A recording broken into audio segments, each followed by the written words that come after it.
Video, I'm going to be walking you through how to use a ROAS calculator to find the bottlenecks in your paid social campaigns and increase ROAS or decrease CPA. So for those of you who don't know, my name is Kieran Finn. I run Bluefin Media, which is a 7-figure D2C e-commerce agency. And we have clients that are spending multiple 6 figures per month on paid social. So it is very, very important that we can isolate the exact bottleneck that we have in our campaigns so that we can improve results without wasting lots of budget on random things that isn't going to work. Okay, so I'm going to walk through how this calculator works, a little bit of the knowledge that's needed to understand the structure behind this, and then run through a couple of examples so you can see what that looks like in practice. So when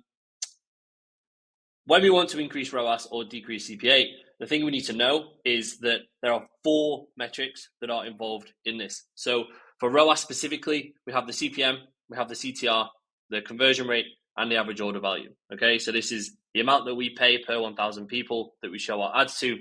This is then the percent of those people that click. This is then the percent of those clicks that then actually purchase. And then this is how much each of those purchases actually are worth. Okay, so that gives us our ROAS. If you want to look at CPA, it's just these 3. We're just essentially not including how much each person actually spends when they buy. Okay, so these 2, the amount that we pay to show our ads to people, and then the percent of those people that click, they combine to give us the cost per click. So you can see as we start to change these, it changes the numbers on there. So if our CPM increases, then our cost per click also increases. So does our CPA, and our ROAS reduces, right? If we reduce this, then it starts to drop. So to keep this simple, you want to decrease CPM and you want to increase the other 3, okay?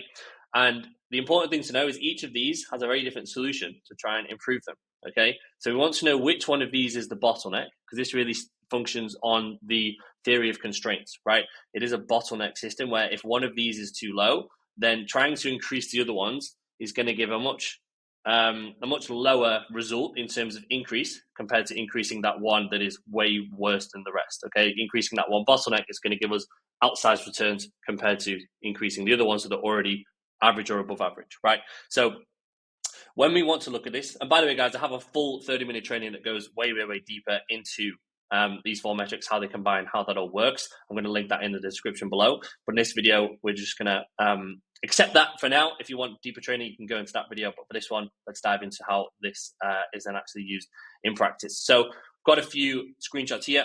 Let me reduce my face a bit. In fact, let's put it somewhere else. Let's put it up. Let's put it here, right in the middle. That's fine. So what we want to do is when we have our columns loaded up like this, we want to have, so here we have the 4 metrics, right? So we have the 4 here. We've got let me do this here. We've got the CPM, we've got the click-through rate here, we've got the conversion rate, and we've got the average order value. This is done inside Meta, okay? So everything that's pre-click in Meta is going to be accurate. So that's going to be the CPM and the click-through rate.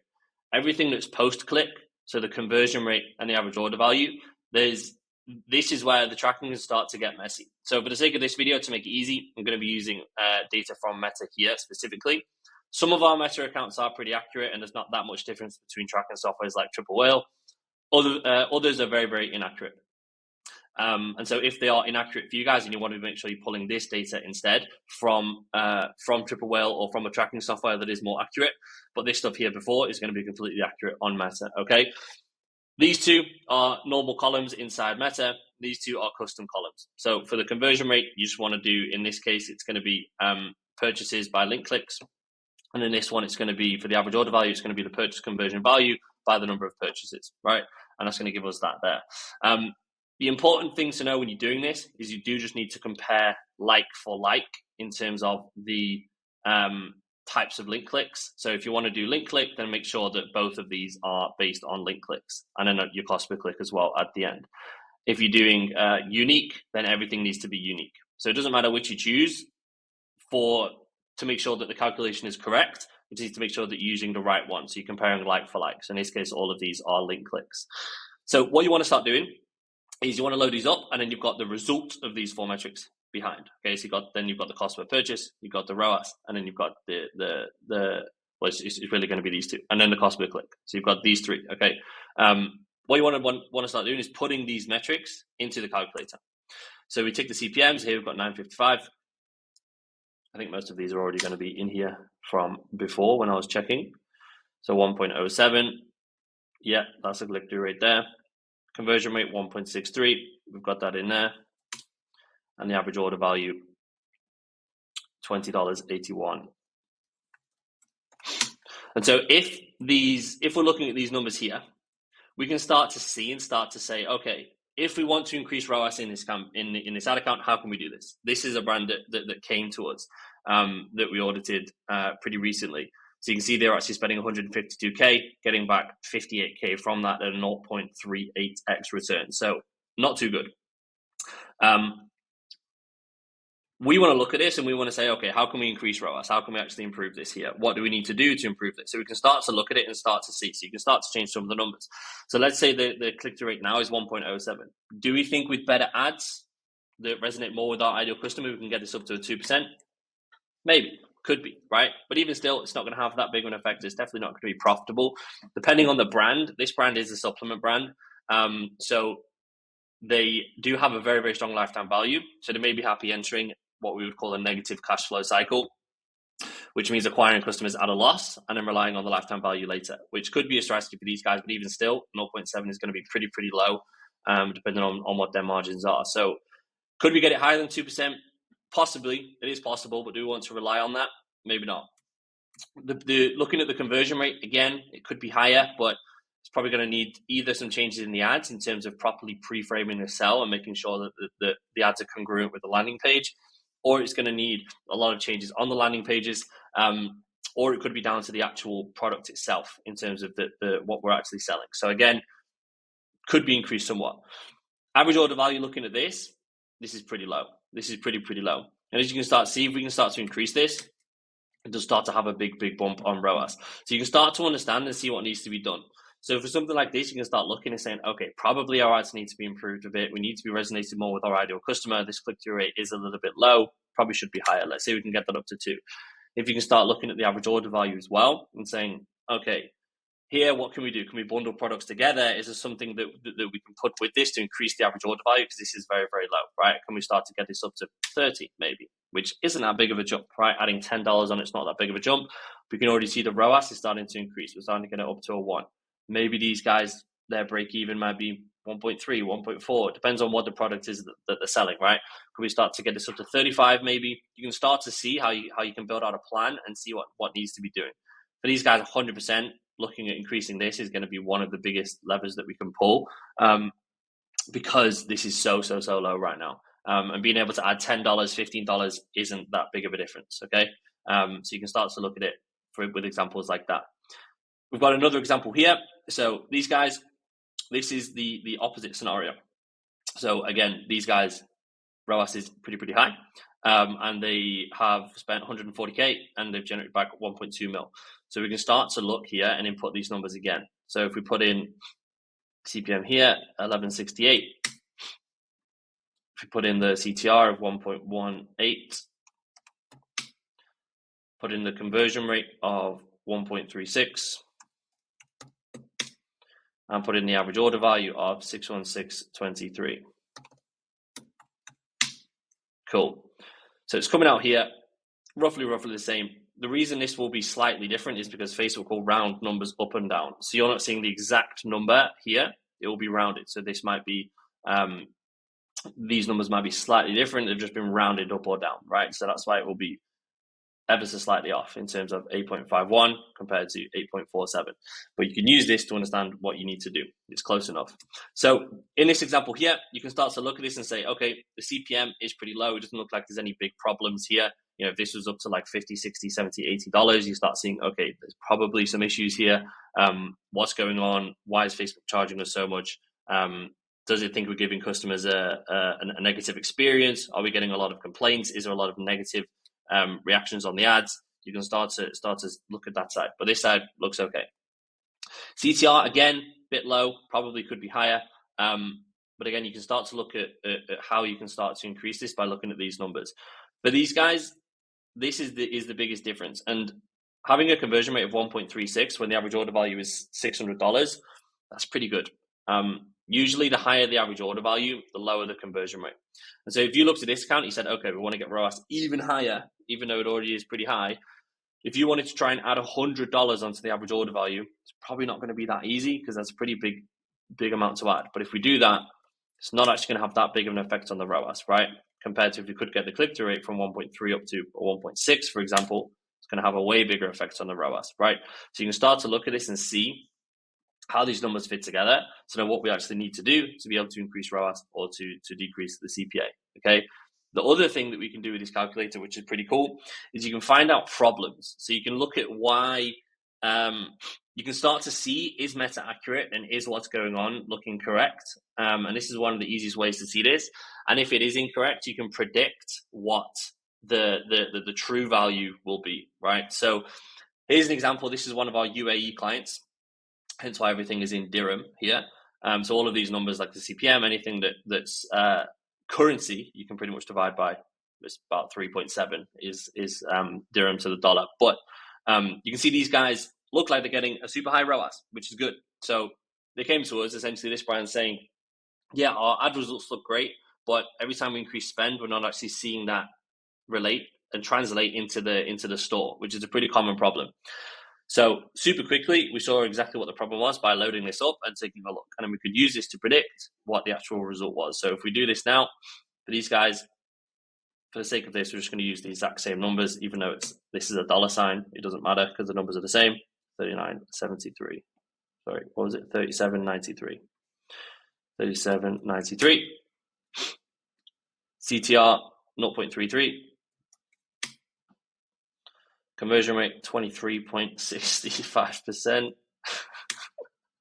And average order value 445.12. So you can start to see here.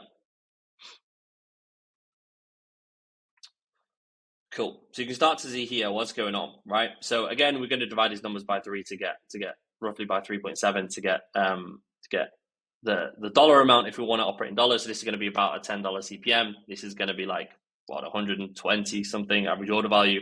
This is going to be a $3 something cost per click, right? And when we're looking at this, we can instantly start to see what the problem is, right? Having a conversion rate of 23.65% is just not remotely true. There's no way this will be true for an e-commerce brand when most of the ads are on top of funnel, right? So bear in mind, the conversion rate on Shopify is between 4 and it's roughly 4% for these guys. Sometimes a little bit more, sometimes a little bit less. So there's no way that a top of funnel, the ads that are focused on top of funnel are going to be 23.65% when the Shopify conversion rate is around 4%, right? Because the Shopify conversion rate is going to be including all of our repeat orders as well. And so those repeat orders are going to typically be converting at a way higher conversion rate because they're not cold. Whereas all these ads include cold. So it's usually going to be even lower. So even if we're getting a 3% conversion rate top of funnel, you can start to see how much of an impact that has on the ROAS. And you can say, okay, tracking here is clearly a huge problem for whatever reason. And if we actually look at what the true result might be by predicting this, it's probably more likely to be something like this, which is a hell of a lot worse than 9, right? A 9 ROAS compared to a 1.16. Pretty different. So you can start to see how that changes. Then when you can predict what the true value is, right now, you can start to see what the issue is and how you can then increase that from there. So for these guys, the CTR is super low, 0.33%. The ads, there's clearly a problem with the ads here in terms of what we're showing people. So we want to start to look at this. So if we can get this up to 1%, which again is pretty realistic, maybe we could have a true ROAS here of 3.5, which for a supplement brand is extremely good. We'd be able to seriously scale this and spend a lot more on the ads to be able to get this up. But right now, the problem was before that they were scaling based on this number alone, but this is clearly very inaccurate because of this here. So you can use this to start to predict how that actually looks and what that looks like in terms of the true result that you are probably going to be getting, which is going to be this one right here, which is not good.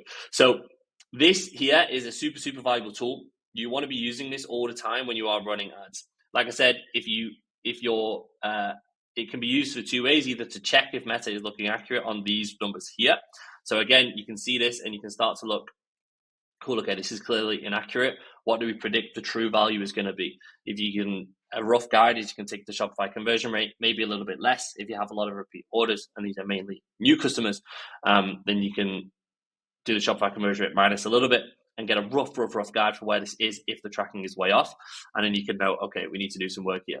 Of course, once we install Triple Whale on this store, we could see, okay, yeah, the tracking is seriously off. But if you don't have it, it's a good way to confirm. This is one of the first things we look at when we audit ad accounts in terms of, is the tracking accurate or not? And then, of course, the other way is to actually be looking at what we need to do to improve results to get it into the KPI that we want and how far off that is. And if that even looks realistic. A lot of the time we'll run this and we'll see that, hey, this actually doesn't look realistic. For this to work for you, you would have to have a CTR of 6%, which is probably not going to happen, right? Let's say, look, it's looking something like this, for example. And it's maybe like this.